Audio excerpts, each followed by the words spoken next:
The biggest moment in Twisted Metal history happened, yet no one seems to talk about this outside of the community space. As an avid follower of Lost Media, it shocks me how none of the Twisted Metal Harbor City builds have been more widespread. People have, of course, covered this before, like Mace 2.0 has a couple videos related to this topic, but with how popular Twisted Metal was back in those times, 3 separate builds of an unreleased entry, a sequel to arguably the most popular game in the series, not being brought to the normies is kinda crazy. The few who do know about Harbor City think this development team died in a plane crash. Today, we are going to talk about this game's very small, but also long history. Anyone who grew up in the 90s or early 2000s have probably played at least one entry in this series and don't even remember it, pioneering the drive around in an arena and blow up everyone that you see that other people decided to copy. Some were awesome, others were abhorrent. Twisted Metal persevered through the chaos, pumping out 4 releases on the PlayStation 1,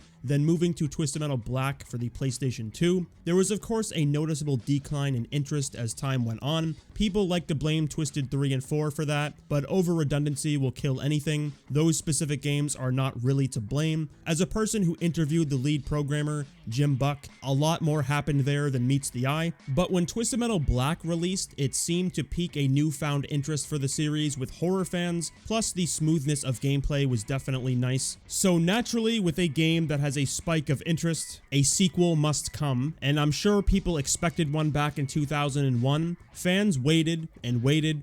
Unfortunately, nothing came, most likely forgetting as time went on, or just thinking that was the end of Twisted Metal. Come to find out years later, we got Twisted Metal Head On for PlayStation 2, releasing in 2008, 7 years after Twisted Metal Black. I stumbled across this in a Walmart, never hearing a single thing about it once prior. After my purchase, I found out the original Head On, released in 2005 for PSP. Again, I never heard a single thing about it. Obviously, I immediately forgot about the PSP version and jumped right into the PS2 re-release. I noticed all this extra shit on the screen here, these features. The very first piece of Twisted Metal Lost Media, all of the FMV cutscenes to the original Twisted Metal game were here. Some of the greatest pieces of film this world has ever seen. Classics like You Left Me by Man in Tuxedo to Other Man in Black Sheet with Christmas Light Eyes. I granted you more power than I gave any other demon, and you left.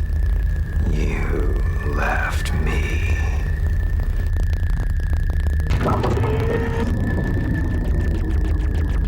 No! Black! Where are you going? No! What are you doing with Black? I'm honestly shocked not a single person has remixed that into a song yet. These were originally preserved by the Twisted Metal Alliance way before the release of Extra Twisted Edition, but this is the first time most actually experienced those endings. We also had Sweet Tour. Sweet Tooth gets to run around without a shirt. There are factoids about previous entries in the series, concepts, and other fun facts for Twisted Metal 1, 2, and Black. But most importantly, we are told this was part of their scrapped game, Twisted Metal Harbor City. An on-foot section in Twisted Metal, like that's just fucking impossible. There's no way this could ever happen to our beloved friend. It was not only this Sweet Tour mode, but also the inclusion of Twisted Metal Lost, so we can experience the levels that were made for that Harbor City game. This little side game gave us closure, letting us know Black was going to have a sequel. It just got canceled. Of course, people are going to ask why, and the reason this game gives us is a plane crash, which is something you take at face value, especially when playing as a kid. Why would anyone lie about this? Just like why would someone lie about having fucking cancer, you know? If you want to joke about that in a smaller group of friends, you know, sure.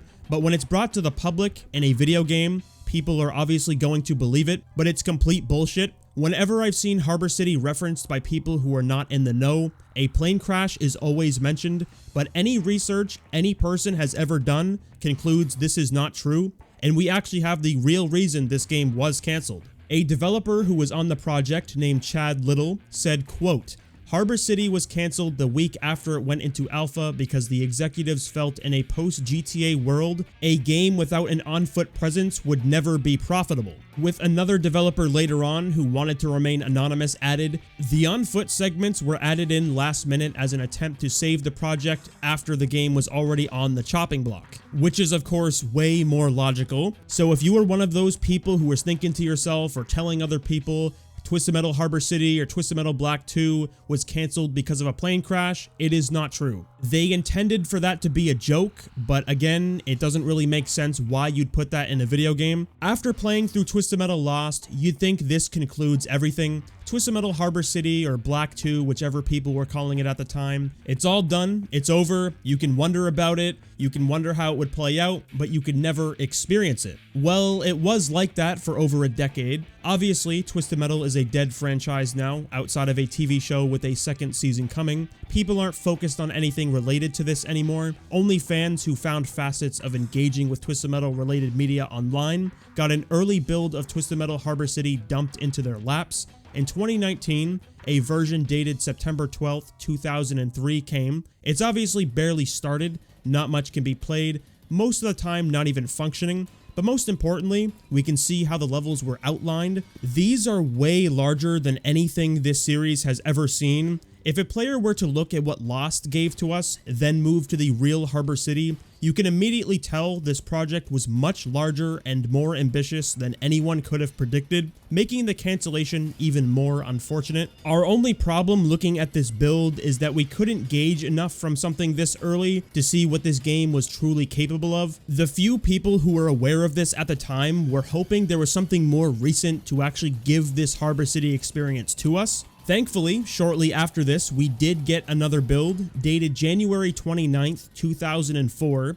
Sadly, there's not much to say about this. It's so similar to the previous one, just slightly more functional, a little bit more in the texture department. So we're going to gloss over this one and go right into the bombshell. A build dated August 8th, 2005 came into the internet world. The village saw screenshots, stuff was completed, real models, characters, textures, detail. Naturally, this thing gets downloaded right away. You try to launch it in your emulator, as you do with all these builds, but all you see is a black screen. So you troubleshoot, you try everything possible, and it does not work. The biggest blue ball with any piece of gaming lost media happened. It could not be played without a PS2 dev kit.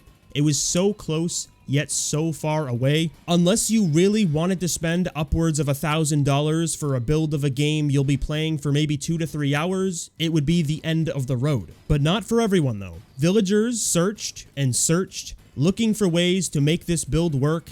I'm not sure what they did, but it took them a couple years. But only 2 months ago, Unmutual and Mad Agus made a historical play. All of the Twisted Metal lost plane parts pointed in the right direction to open up the forbidden box.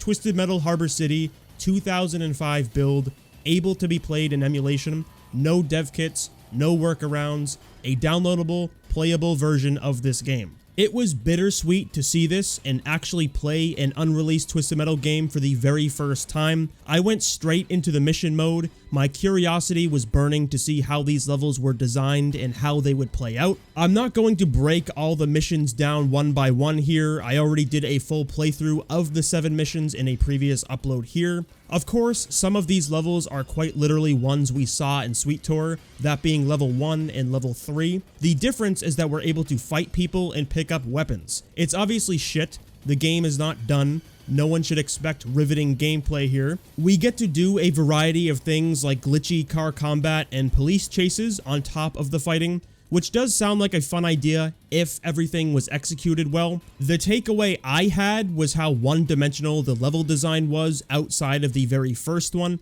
I don't think this would have been very good. As the anonymous developer stated, missions were added in last minute, and you can really tell. Forgetting about the fighting and the bugs, because those don't matter since the game's not done, linearity is what would have killed this, I think. Almost every level is a straight path. which doesn't really sound too interesting unless they were somehow able to add more or create a very in-depth combat system, which is highly unlikely. Apparently, there were also plans to add in the Preacher as a playable character in the missions too, but I don't believe that was ever started, and it most likely would have followed a very similar structure to the Sweet Tooth ones. Maybe the story and lore building could have been brought to a whole new level here. Each mission was going to have multiple cutscenes, so that's completely up in the air how everything would play out. Even if this mission mode was bad, it would have been a really interesting thing to look back on years later. Plus, this is not the only portion that would have fallen into the ambition camp, which seemed to be the headline of Harbor City. Either subscribe, donate, or get the fuck out. The car combat experience was going to be a lot different as well. Not the core fundamentals, but rather how you played through a tournament. Going way back to the first Twisted Metal for a second, it was envisioned to be all one map. Every level would be connected by roads or highways. Eventually that idea was scrapped because the hardware was so limited. The game would become boring since you cannot seamlessly transition level to level. You were just fighting 8 enemies on a giant map. So each level got cut down into smaller pieces, creating the formula every other game followed. The classic driving around an arena, shooting people, the level ends, you go next, and repeat. With Harbor City, PS2 hardware was strong enough to pull off the original Twisted Metal ideology. Levels can be connected, you can transition, which is what we can experience here. When you load in, there is an amount of enemies to defeat as usual, but after you defeat them, the player is required to drive down a highway, and it loads the next set of enemies perfectly fine. There's no lag, no stuttering. Even for an early build, the flow is essentially perfect. Seeing a tournament play out like this would have been a breath of fresh air because it's not like the original vibe is gone. Deathmatch functions like the old games. Highways are going to be blocked off so you can battle in an arena of your choosing. It would have made a reason to play each mode. I literally never use deathmatch unless I'm doing something stupid like putting 8 club kids in a room together. Otherwise, I go through a tournament playthrough. It's more convenient and I'm experiencing the exact same thing anyways. If Harbor City were to come out, there would have been options on how you play the game for a nice change of pace depending on what you want to experience. So if we take a step back for a second and we look at this game overall, specifically the art design, that is where I am confused the most.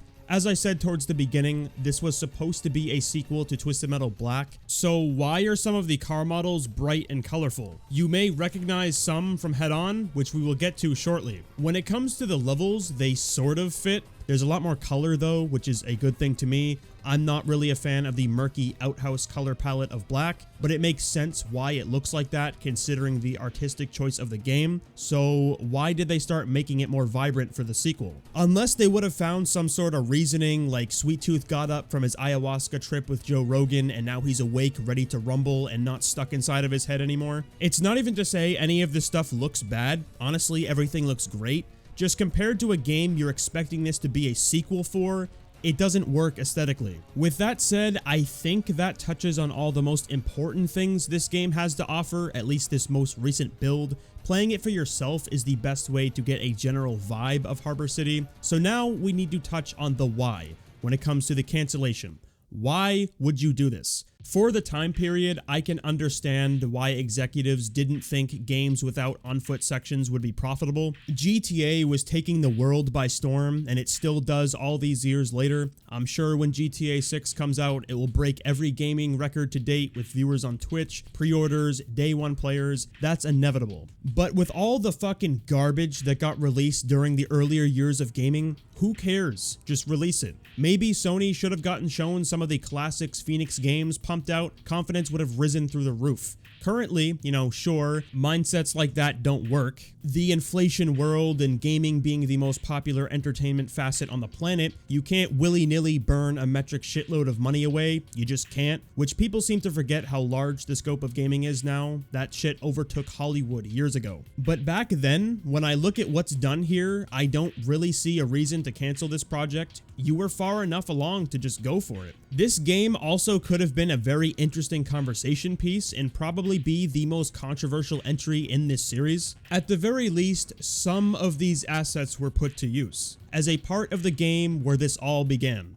As I mentioned earlier, some of the character models in Harbor City are the exact same from Head On. It's a similar sentiment with sound effects, missiles, amongst various other aspects. Also, if you take a look at one of the earlier builds of Head On and enter the options menu, Twisted Metal Harbor City is in the corner. If you go to the character select, Grasshopper is called Pit Viper, who was going to return in Harbor City. It was not confirmed, but very safe to say Harbor City essentially became Head On after cancellation. If I had to guess how this situation happened, after Harbor City was scrapped, Sony wanted a game on their hot new PSP, and they thought, we have all these assets, character models, let's put them to use. I do not understand why this is not more well known within the larger Lost Media world. This is much bigger than Twisted Metal itself, a real lost piece of media that was unveiled numerous times and has a semi-completed version that's downloadable for anyone to play. There are still a lot of people who are not in the know. I'm shocked this has not been brought to everyone's attention. There are people who think this game's team died in a plane crash. That should be enough of a reason to get eyes on this situation and bring it to light for fans of Lost Media. So with all of this said, what are your thoughts on Harbor City? Would you have been happy with the ambitious moves it was going to take? Make sure to leave your thoughts in the comments below. Thank you for watching to the end. Be sure to subscribe if you haven't already, and also check out the 2 videos on screen. One of them is the mission mode. I played through the entire thing, all 7 of them, and the other is the full tournament playthrough of Pit Viper.